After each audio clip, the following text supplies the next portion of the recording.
Hey everybody, welcome to a very powerful part of my reinvention story, one that I don't really tell very often, and it is the lessons that I learned, or the very powerful lesson that I learned post-divorce. So not many people know that I actually was even married because I don't talk about it, and it's not because there's any shame or guilt around it. I've processed so many of the emotions related to that time. But it's mainly just because there was a piece of myself that I wanted to keep to myself, And now, having started the Courage Crew and really guiding women towards reinvention, I realized that talking about breakups, talking about my divorce, and talking about the resilience in me post-divorce and what I had to learn and what I had to do is a powerful way to ignite those same lessons in other women. And so I want to tell the story, and I want it to be real, and I want it to be raw, and I want it to teach you the major lesson that I learned, to guide you to that major lesson, which is that the love that you have for yourself is the most important love that you can ever cultivate. And that love comes from accepting all facets and pieces of who you are. And that love comes understanding your worth, understanding your value. And that love comes from almost sort of knowing who you are at the core. And once you identify who that woman is, and you shape and you shift as you go through life and have different experiences, but once you truly understand who that woman is, how she should authentically show up in this world, then you're more capable of identifying the right partner for you. That's what I believe. I have not yet found him, but I'm sure he's coming. But in terms of my divorce, I actually met my ex-husband at a really challenging time in my life. I was in graduate school, and I knew deep down in my core, like deep down in my soul, that I wasn't doing what I was meant to do. So when I was in high school, even when I was in college, I actually thought I would be an FBI agent. When I was in college, I started taking forensics. So this was back in the day when forensics was just kind of starting to become big. CSI came out when I was in college. And I was like, that's what I want to do because I love science. I love problem solving. I really wanted to be an FBI agent. I was like, I'm going to be the badass FBI agent. And, when I went into graduate school, I took the safe route. I knew I was really good at science. I knew I was really good at chemistry. Everybody told me that I was. And so I went and got my PhD for neuropharmacology. And my first year at Yale was so challenging, and I felt so isolated.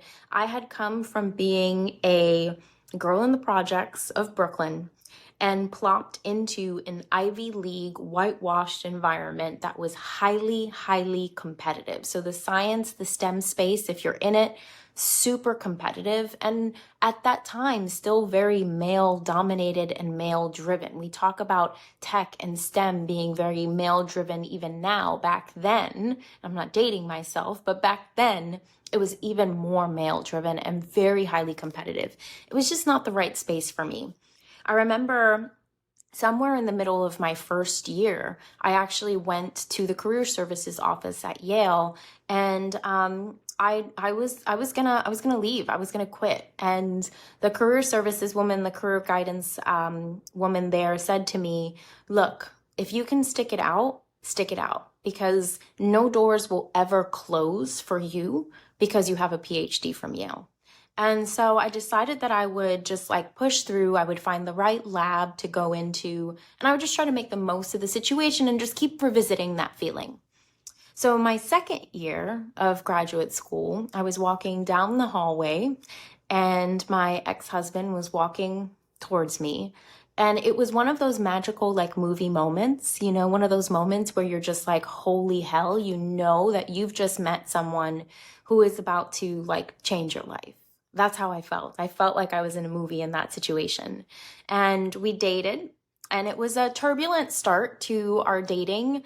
I was young, and I was in school for the entire time that, I was alive, basically.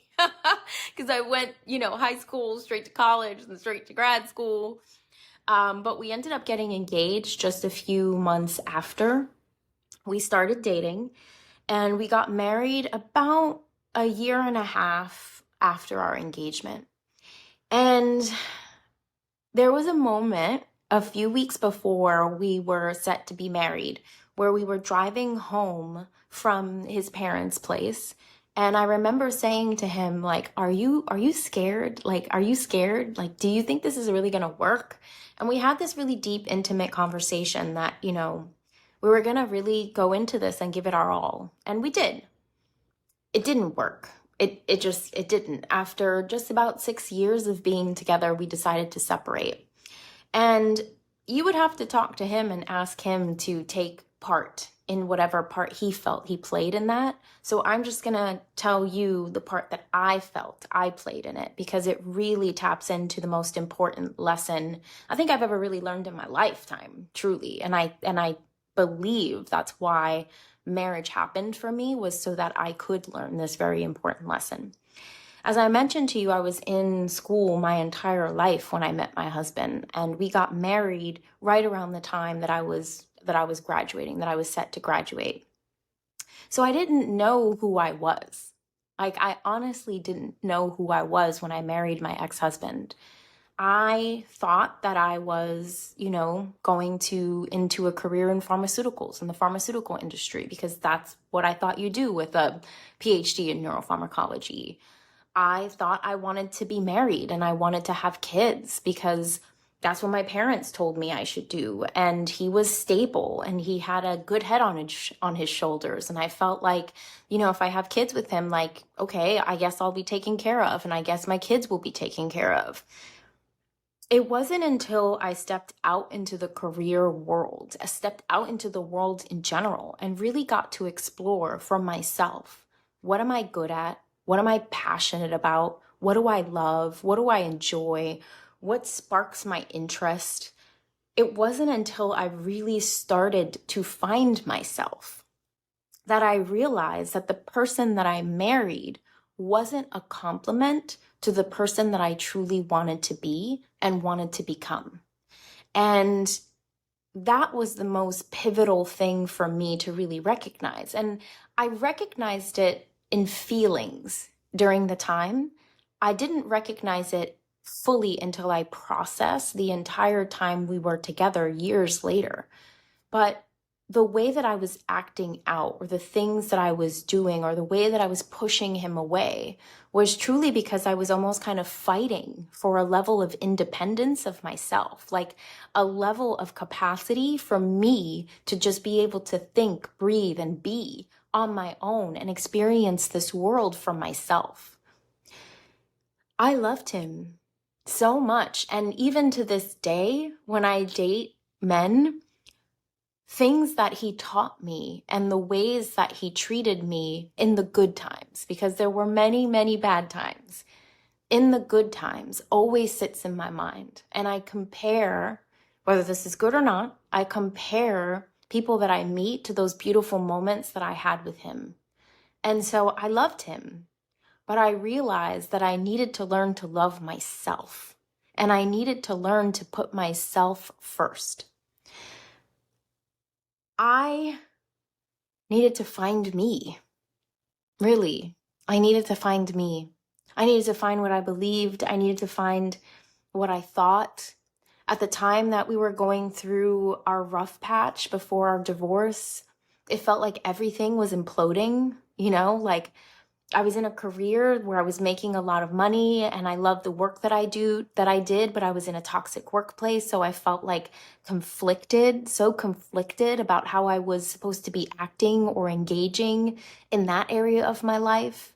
I felt like I was with someone who didn't understand who I wanted to be or wanted to become, and was kind of forcing me to stay stuck in the version of myself that he met, the version of myself that he wanted me to be so he could have the life that he wanted.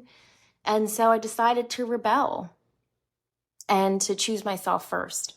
And it was a mutual divorce that we came to the decision mutually, but it was a conversation that I don't know I could have had unless I truly had come to that place of I get to decide for myself what this life is really going to look like. I get to love myself first. And so that was the biggest lesson that I learned from my divorce, from that reinvention of myself, thinking I was going to be with someone for the rest of my life and then being back in the single game. That reinvention taught me that you have to know who you truly are to find the complement to yourself. You have to love yourself completely. You have to understand your worth and value. You have to reflect internally. You have to face things that maybe are hard to face. Like through that marriage, I realized that I don't want to have children ever. Like I don't want that to be a part of my journey. And I think that I thought I did because that's what everybody tells you you should do, right? As a woman, you get married and you have babies and great. But I realized that I never wanted that. And I realized that I could love myself enough to be real about that conversation with myself first, and then with people who came into my life.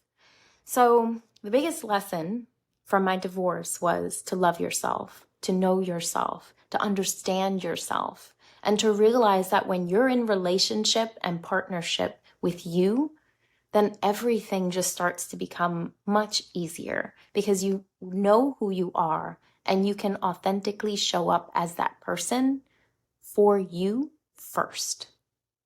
All right, y'all. So that's my story on reinventing myself and the lesson that I learned reinventing myself after my divorce.